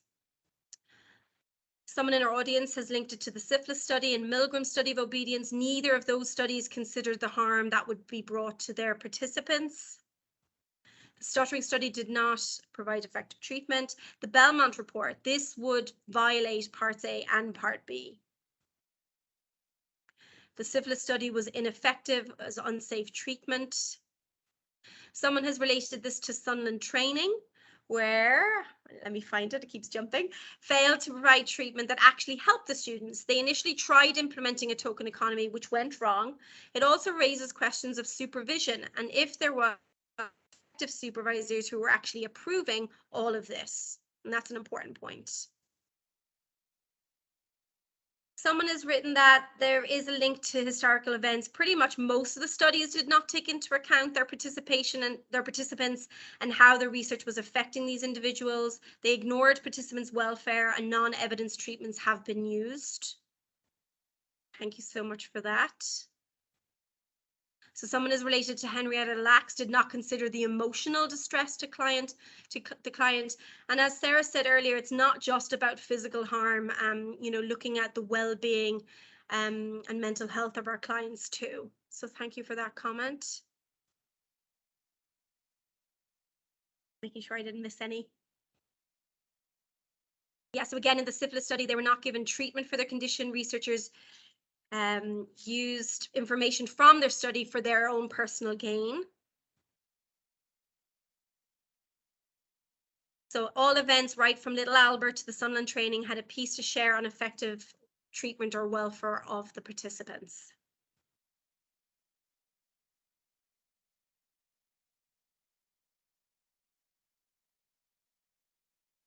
And just to add to the Little Albert study, you know, it was, as someone said here, he was conditioned to fear rats and that, but explicit steps were never taken to reverse the conditioning. So that conditioning was never reversed. So again, when we're looking at the provision of effective treatment, this does not align. And again, with the syphilis study, withholding treatment in the name of research. We should always respect our clients' dignity, respect our clients' welfare and rights, and they come before, they should be prioritized above research.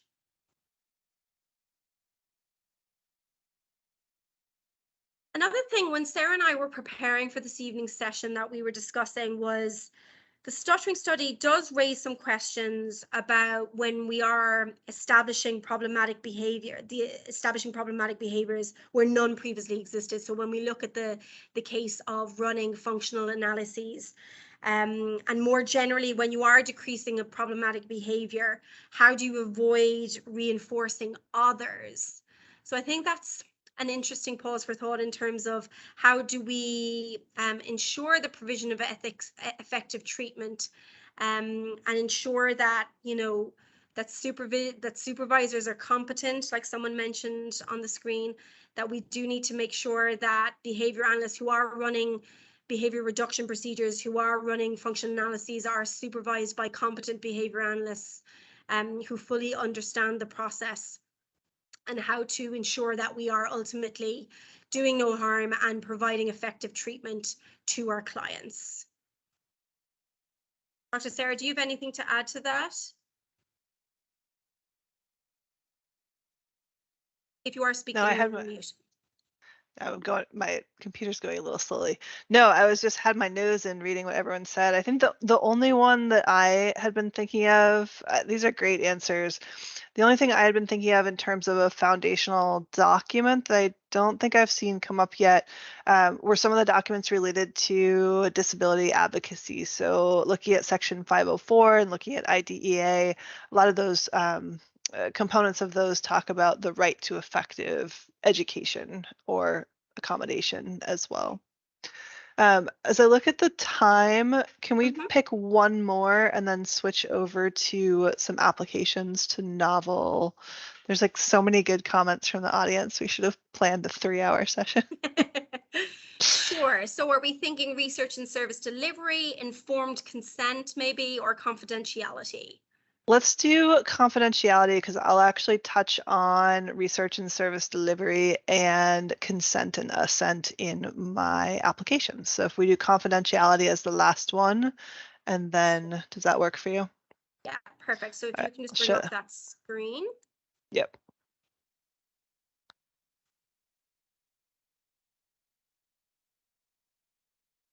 I'm a little bit nervous about this last Padlet because it was created with my ECAE account, but hopefully I've set the privacy tag so that everyone can access it. So yeah, so when we look at confidentiality, this confidentiality is mentioned across the BACB code, across a number of subcodes, including 2.03, 04, and 6.05. So the protection of confidential information, disclosing confidential information, and then confidentiality in research. So how it pertains to how do we actually protect our clients, when is it okay to actually disclose that information, and then also maintaining confidentiality in research. I'm going to be a little bit nervous until I see someone actually writing in this.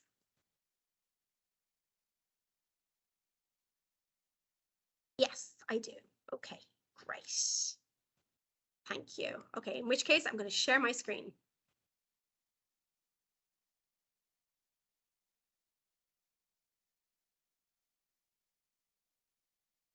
So again, the question is, how does this BACB code of confidentiality link to historical events and or foundational documents? So if you look at the historical events, who did or did a good job or did not do a good job in maintaining confidentiality and in the protection of their clients, supervisees, or research participants?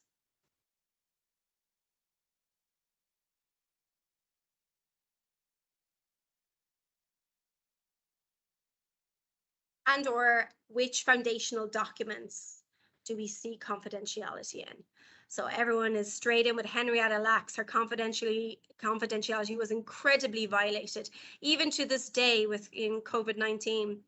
Henrietta Lacks, confidentiality, what's that? Henrietta Lacks, confidentiality was not protected. No confidentiality was maintained. The fact that we know the names and even the photos of many of these participants shows zero confidentiality. Yeah, good point.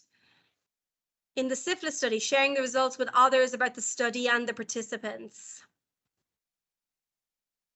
Yeah, so we're seeing lots of connections made with Henrietta Lacks and syphilis. Part 46, this law shows us how we should protect confidentiality.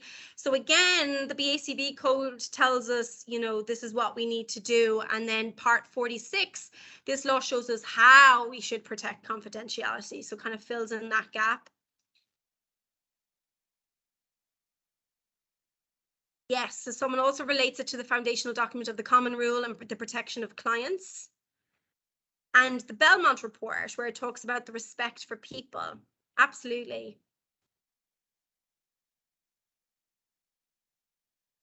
Thank you all so much for your participation in this. It's great to see how you're connecting our code with each of these historical events and foundational documents. Okay, Sarah, I think I can hand it back to you. All right, sounds good. I'll get my slides shared and then start talking again. Correct. The second code has not been shared yet.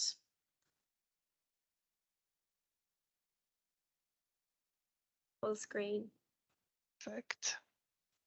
Then get this and then open it so I can see. Oops, I want to be able to see the chat at the same time though. One more moment.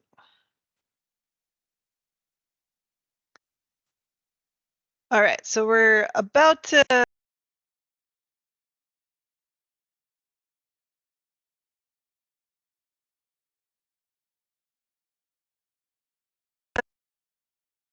okay, can you hear me now? Yes. Okay, like someone else muted me. All right, so we'll walk through kind of where we've been. So we started by just talking about our code as a standalone document. Then we talked about some really heavy, significant historical events and documents related to ethics. And then Dr. Michelle talked us through some links. So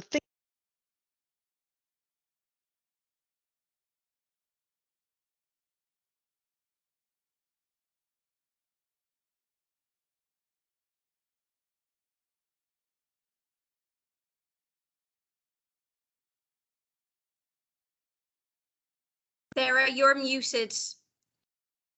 Can we just be careful, just for our attendees, not to.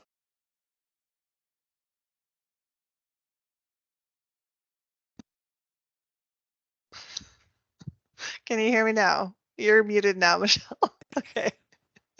Okay, everyone, hands off the hands off the mute button, please, everyone. Okay. Okay, off you go, Sarah.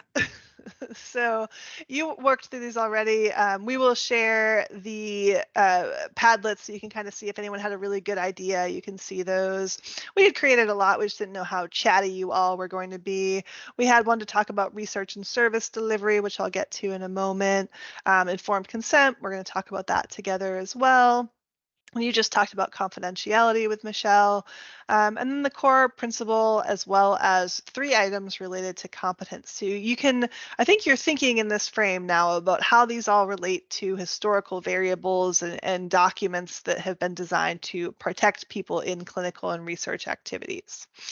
Now, in our last about 20 minutes together, I'm going to talk about really what I hope to be the take-home messages here and give you a tool that you actually can have. And that is applying those historical variables to novel ethical dilemmas. We started this talk by talking about how do you follow the spirit of the code? And you gave us great examples.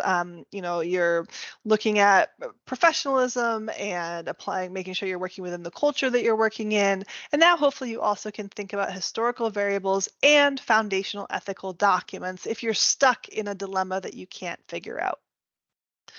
All right, so for each of these, I have 4 scenarios. I've actually written them out. I've scripted them and tell them to you like a little story. So I'm going to read to you for a little bit. So just sit back and listen. Scenario number 1. So this is going to be a potential ethical dilemma that you hit in practice. And then I'm going to ask you questions, no more Padlets, just for you to reply in the chat about how you might use some of what you've learned about historical variables or ethical documents to answer the questions. So here's a story. So Rashida is a student in a Master of Science in ABA program. She works as a behavior technician at an early intervention clinic. She is in her final semester of graduate work, and all she has left to complete is her research thesis. For her thesis, she has decided to compare different types of prompting hierarchies during skill acquisition programs. Her research is going to be overseen by a BCBA-D at her university, and she receives supervision for her field work by Tala, a BCBA at her workplace. So Rashida is planning to conduct her thesis at her workplace because there are many children there who have skill acquisition programs. She thinks that's going to be fine because ABA is a field that promotes a scientist practitioner model. Now, she's read Section 6 of the BACB Ethics Code, Responsibility in the Research. She paid close attention to 6.03, Research and Service Delivery. So she read that behavior analysts who conduct research in the context of service delivery, they must arrange research activities such that client services and client welfare are prioritized.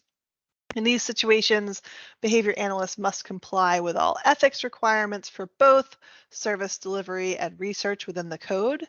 And when professional services are offered as an incentive for research participation, behavior analysts clarify the nature of the services and any potential risks, obligations, or limitations.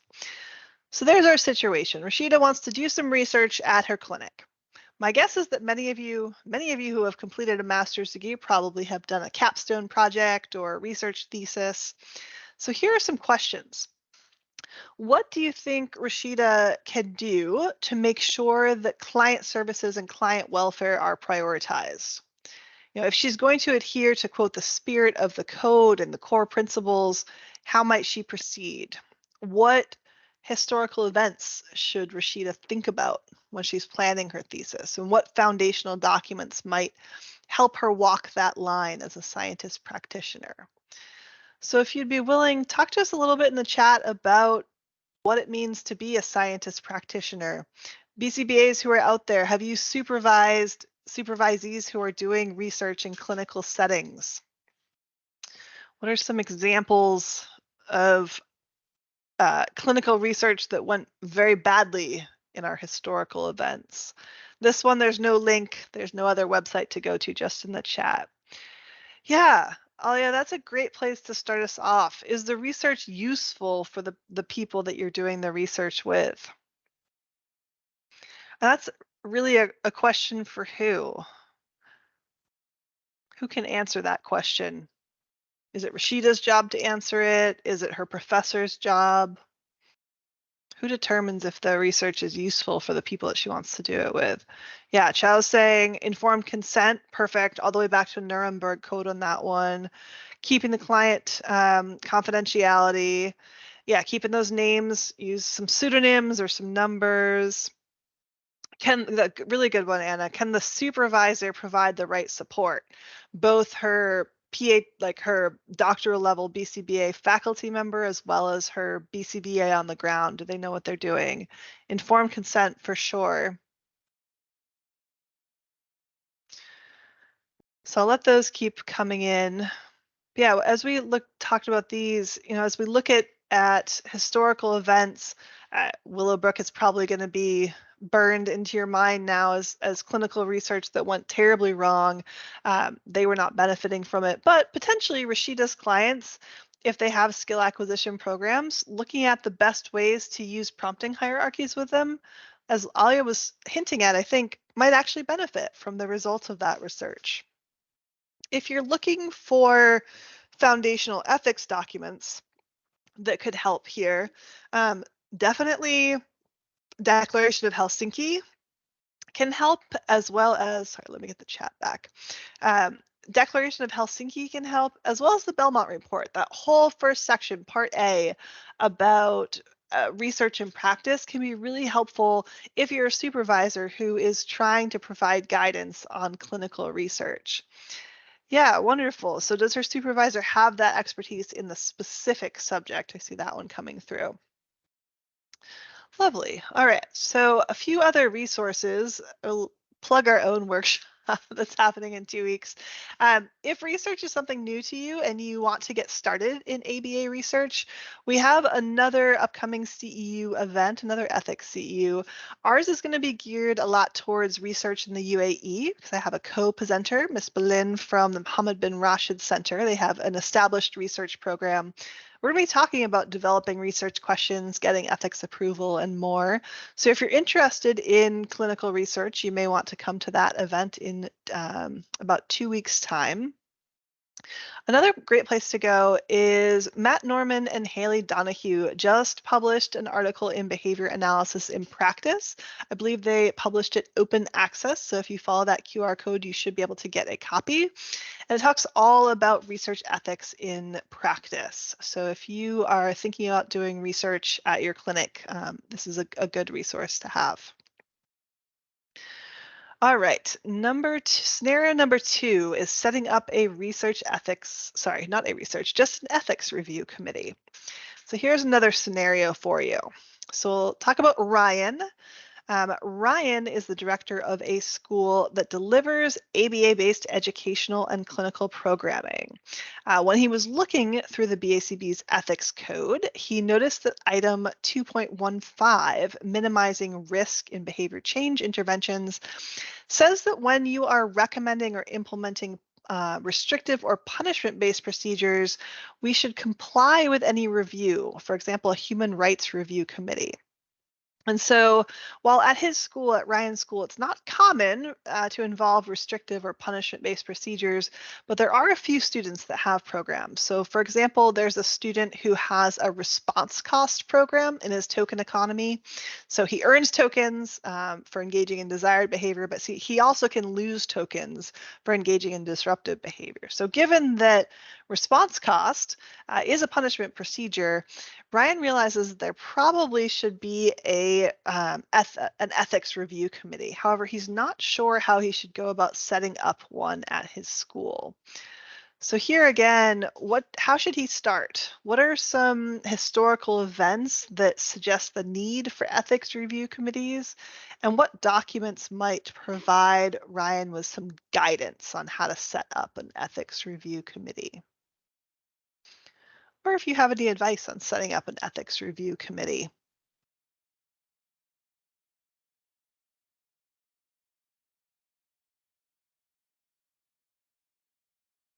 Any historical events that could have used an ethics review committee? And the first one that comes to mind for me is definitely Sunderland. Yeah, Shimula, exactly. So punishment should only be used after all reinforcement strategies have been exhausted. So that's what hopefully an ethics review committee, if a behavior analyst was suggesting a punishment-based procedure, they'd want to see that evidence of what reinforcement-based strategies have been tried. Yeah, Sandy says all of them. I'll give that as an answer. Once again, the Belmont report, I told you that's my favorite, right? Belmont report has a great kind of introduction to setting up ethics review committees. And part 46, the common rule, is another document that gives specific instructions about setting up an institutional review board, but you can generalize to an ethics review committee.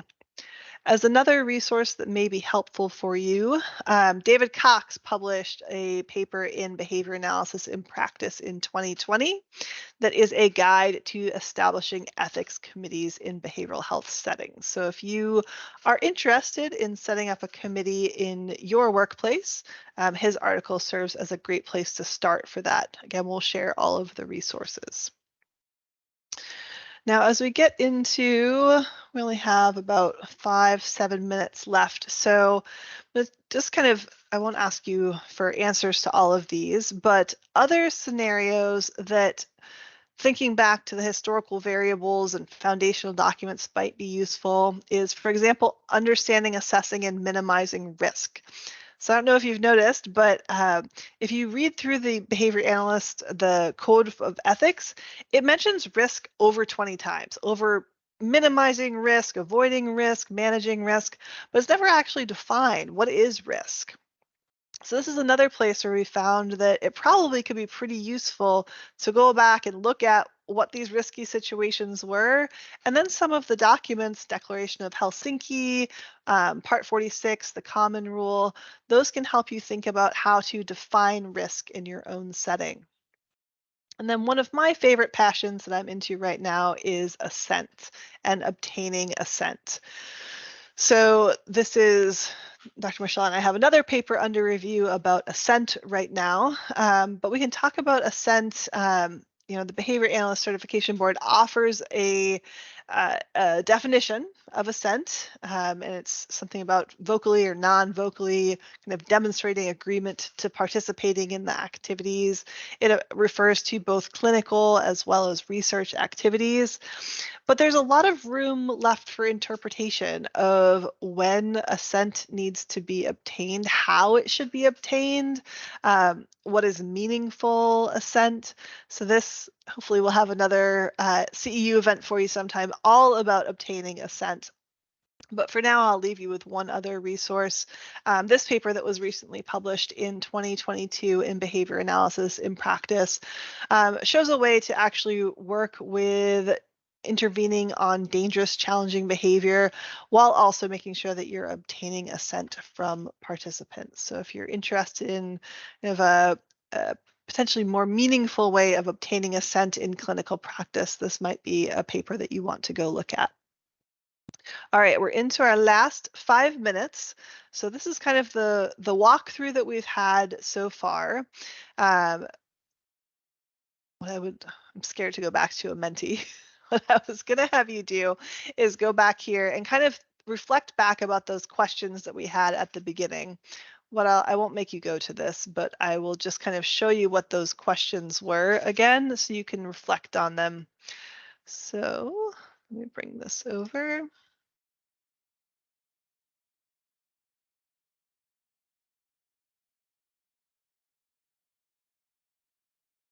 So at the beginning, I asked you to answer questions about whether you agree or disagree with these statements. So at the beginning, how confident do you feel applying the BACB code?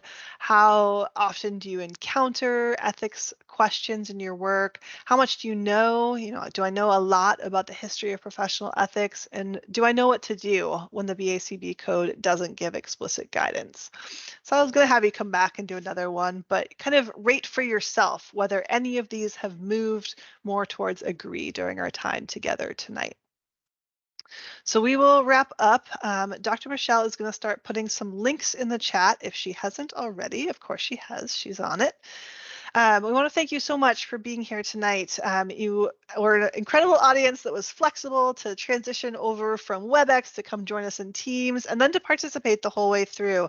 Again, sometimes ethics isn't a topic that gets many people as jazzed as we are. So thank you for being here. Our contact information is there if you want to find us. The reference list is there again, but there are important links that I will let Dr. Michelle talk about that are there, especially if you are going to get CEUs. Alex, I see your hand raised, so if you can just bear with us just as we just sum up everything. So yes, as Dr. Sarah said in the link, I've given you 3 links. So I've given you a link to those references, but the QR code is also on your screen. I've also given you a link to our evaluation survey. Now, I have no doubt that our technical issues from tonight will feature heavily in that evaluation survey, but we really do appreciate your time. Just if you could follow that link, it only takes a couple of minutes. What you liked about this evening, what you'd like to see more of, topics that you'd like to see covered in the future, please feel free to share your feedback with us. And of course, we've also provided that link for CEUs. And again, those CEUs are just for BCBAs, BCBA-Ds, and BCABAs. So you'll just need to enter your 2 code words, and please enter your email address correctly. So make sure you've entered your email address correctly, you've entered your 2 codes. Check your spam folder if it doesn't appear immediately in your inbox. You should receive that certificate within a couple of minutes. So it should pop there in your inbox. Please do not write the codes in the chat. We would greatly appreciate it. Thank you for all your thank yous coming through.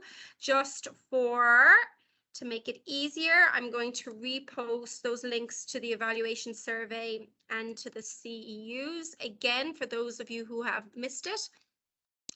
At this point, I think I will stop the recording, but again, a final thank you to Sarah for putting this whole presentation together, to everyone here for attending, as Sarah said, for being so flexible with us and maneuvering from WebEx to Teams.